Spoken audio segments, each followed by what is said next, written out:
प्रधानमंत्री नरेंद्र मोदी आज रात को फिर हमारे सामने होने जा रहे हैं। बहुत कुछ उनको राष्ट्र को जवाब देना है इस पूरे मामले पर। कल मुख्यमंत्री पूरे दिन इंदौर में रहे। में स्थिति ये बनी भाई साहब कि मैं बता दूं आपने दर्शकों को अपने को कि मुख्यमंत्री के जो टूर आई थी उसको कार्यक्रम में रुकवाना पड़ गया। जो लोग जो है कॉमेडी के वीडियो बना कर डाल के फेमस हुए हैं उन लोगों को आपने मुख्यमंत्री के सामने खड़ा कर दिया। मुख्यमंत्री भी इन कॉमेडियन को जानते हैं, मोबाइल वो भी चलाते हैं, सोशल मीडिया के दौर में वो भी जुड़े हुए हैं।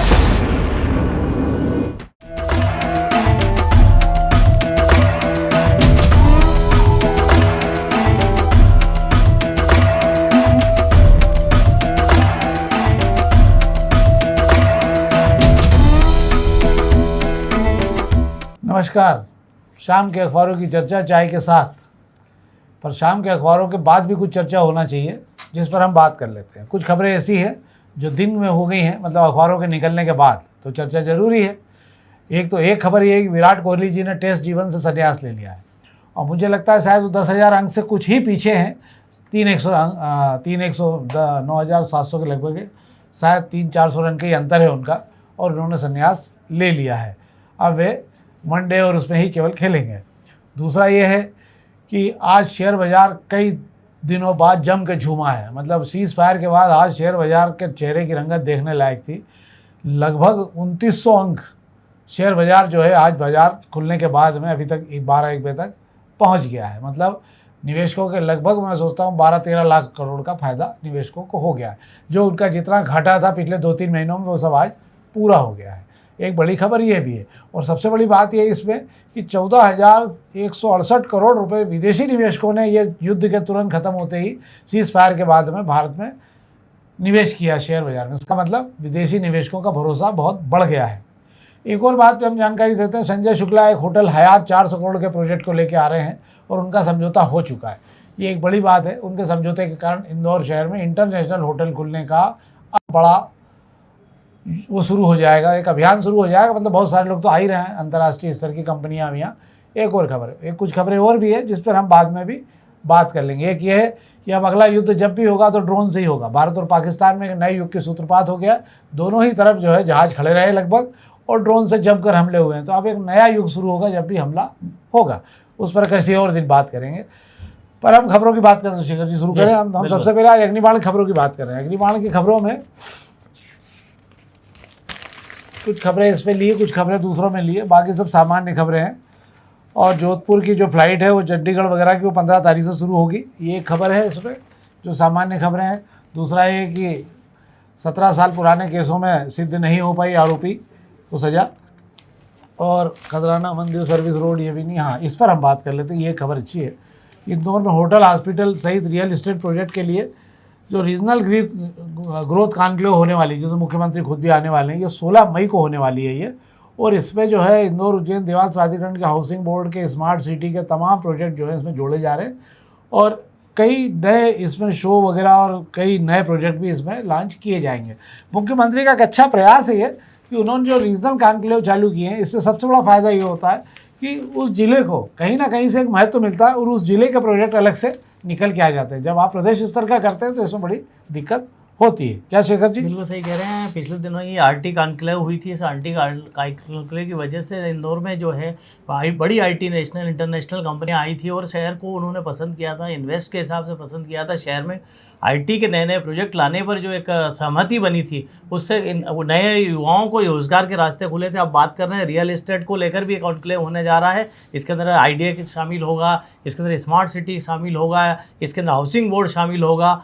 तो इस वजह से ये भी अपनी ज़मीनों को दिखाएंगे कहाँ पर इन्वेस्ट किया जा सकता है, कहाँ पर रियल इस्टेट के कारोबारी आकर वहाँ पे काम कर सकते हैं। तो शहर के लिए एक अच्छी बात है और होना ही चाहिए। एक नया तरीके का शहर में इन्वेस्टमेंट आएगा इस तरह से। हाँ, एक और खबर है इसमें जिस पर हम बात करते हैं, पर ये प्रभातकरण में भी खबर है, इसमें भी है। 113 आपत्तियों का हो गया निराकरण। योजना क्रमांक 171 की बात कर रहे हैं, पर हम इस पर प्रभातकरण के संदर्भ में, क्योंकि उसमें भी खबर की डिटेल ज़्यादा है, तो हम उसको मिला के बात कर लेंगे। तो ये तो थी अग्निबाण खबरें। अब हम दोपहर की खबरों की बात कर लेते हैं। दोपहर की खबरों में जो मेट्रोपॉलिटन सिटी को लेकर इंदौर बहुत तेज़ी से आगे निकल गया। इंदौर, भोपाल, 5 शहरों को मिलाकर जो मेट्रोपॉलिटन सिटी का प्रोजेक्ट बनना है, उसमें इंदौर ने जो है वो काफ़ी आगे तक पहुंचा लिया है उसको। और इसमें सबसे बड़ी बात यह है कि इंदौर में उन्होंने पहला जो चरण है उसका पूरा हो गया है। जबकि भोपाल काफ़ी पीछे है और टेंडर वगैरह उसके कारण भी चल रहे हैं। तो इसमें जो है ख़ास बात यह है कि ये इंदौर का जो मेट्रोपॉलिटन सिटी में हम काफ़ी कुछ आगे निकल गए हैं। और इसके अलावा तो हाँ, एक बात ज़रूर है, जो कहा जा रहा था कि चिनाब नदी में पानी नहीं मिलेगा, चिनाब नदी को जो है हम पाकिस्तान को पानी नहीं देंगे, आज चिनाब नदी के दोनों गेट खोल दिए गए हैं। एक खबर और है, इसका वीडियो भी वायरल हो रहा है, इसको भी हमने आज दी है। ये ट्रेजर आइलैंड और सेंट्रल मॉल बिके, अमेरिका की बड़ी ब्लैक स्टोन कंपनी ने इसे खरीदा है। कई देशों के बड़े शहरों में कामकाज कर रही है, 2016 में आई है।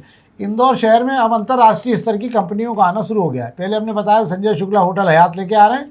दूसरा ये है कि अब मॉल सेक्टर में भी बड़ी बड़ी कंपनियां आ रही हैं, क्योंकि बाजार खुल गए हैं। अमेरिका सहित कई देशों के लिए भारत के बाजार खोल दिए गए।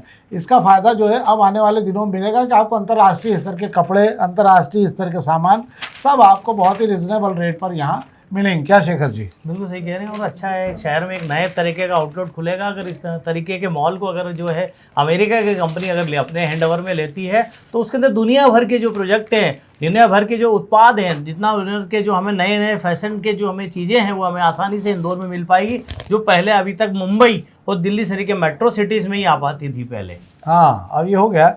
और भी कई प्रोजेक्ट आ रहे हैं स्थानीय, जो दिल्ली वगैरह कंपनियां तो वैसे ही इंदौर आ चुकी हैं।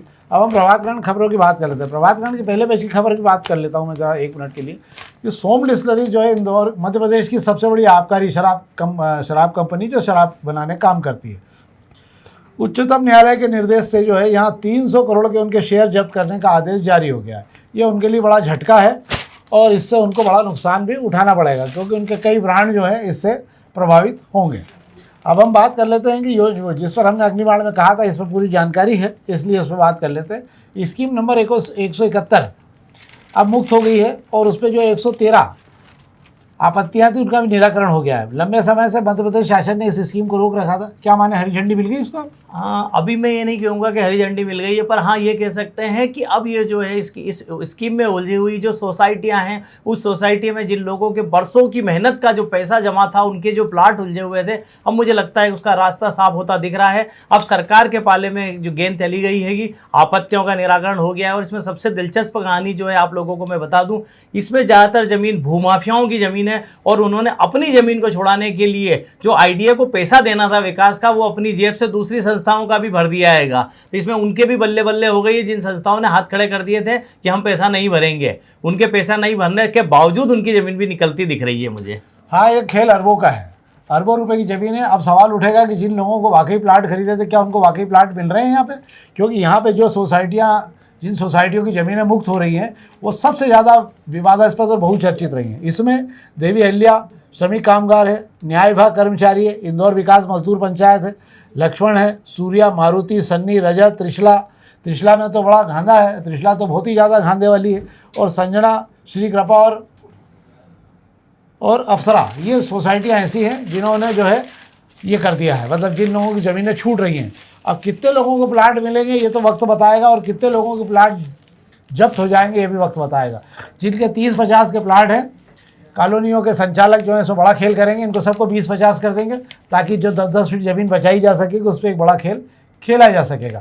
इसमें एक खबर और है जिस पर हम बात कर लेते हैं। पाटलिपुरा का पुल जो है उसका काम बंद पड़ा है पिछले 4-5 दिनों से, और रोक टोक मतलब ठेकेदार जो है रोक टोक से परेशान था, ठेकेदार का कहना ये है, और उसने वहाँ पे काम बंद कर दिया। रोक टोक का ही क्यों हो रही है वहाँ पे यार? वैसे समस्या ये है कि उस पुल को बड़ा चौड़ा करने के लिए पहले तो उसके आसपास के कब्जे हटाना है, और वो कब्जे हट नहीं पा रहे हैं। वहाँ पे राजनीतिक बहुत दबाव, उथल पुथल खूब रहता है। 6 करोड़ की से ज़्यादा की लागत से पुल को चौड़ा करना है, और उस पुल को ये जो रास्ता बंद किया गया उससे सबसे ज़्यादा परेशानी विजयनगर इलाके में रहने वाले लोगों को हो रही है, और रोज़ वे लोग परेशान हो रहे हैं। इसके बावजूद अभी पुल को बनाने के लिए भी बाधा ही नहीं हटी है, सिर्फ रोड ही बंद किया गया है। ऐसे में ठेकेदार भी परेशान हो गया, उसको टाइम लिमिट में पुल बना कर देना है, और पुल अगर वो नहीं बना पाएगा तो रोज जो शहर को परेशानी झेलनी पड़ रही है पूरे पश्चिमी इलाके के, इस अपने विजयनगर इलाके के लोगों को, वो परेशानी का की भरपाई भी उसे ही करनी होगी।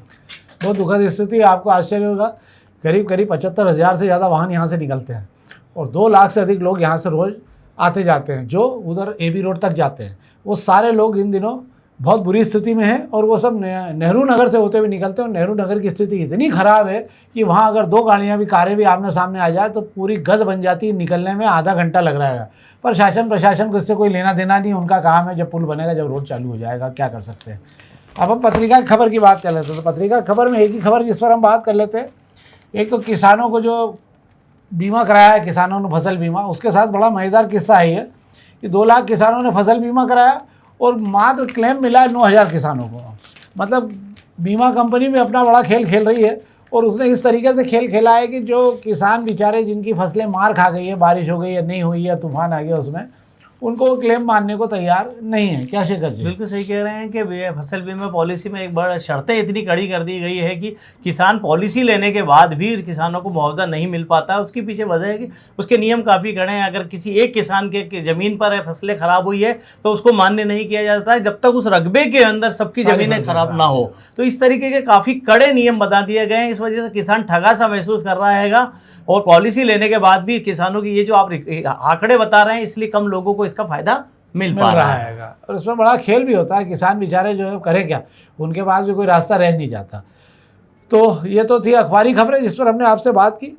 कल मुख्यमंत्री पूरे दिन इंदौर में रहे और मुख्यमंत्री ने इंदौर में कई कार्यक्रमों में शिरकत की। कार्यक्रम बहुत अच्छे थे, जिनको लेकर जो है हमारे यहाँ सबसे बड़ी मूर्ति भी लग रही है विवेकानंद की लग रही ना, विवेकानंद जी की मूर्ति लग रही है बहुत बड़ी, जो इंदौर में सबसे बड़ी मूर्ति होगी प्रदेश की। ये हमारे लिए भी उपलब्धि होगी कि ये एक पर्यटन का नया स्थल बन जाएगा। इसके अलावा कई कार्यक्रमों में गए, पर एक कार्यक्रम ऐसा था जिसको लेकर बड़ी हंसी की स्थिति बनी और अंततः कलेक्टर को उठकर जो है इस कार्यक्रम को रुकवाना पड़ा। यह था इन्फ्लुएंसर के लिए।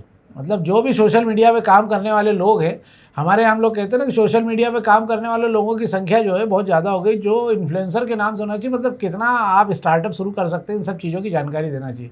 हो ये रहा है कि हमारे यहाँ तमाम इन्फ्लुएंसर जो हैं वो रील बना के डाल के कॉमेडी करने लग जाएंगे और वो आजकल जो है वो कॉमेडी के रूप में पहचान लगेंगे। हमारे यहाँ और चीन में फ़र्क इतना ही है कि हम जो है आज तक यहीं उलझे हुए हैं कि सामान बेचवा दो या आपका जो है ये सामान सब जगह से फ्री का सब आ रहा है, सामान वो दिला दो, पर बाकी जगह नहीं। तो कल का कार्यक्रम बड़ी दुर्दशा रही और कल शेखर जी उस कार्यक्रम में मौजूद थे।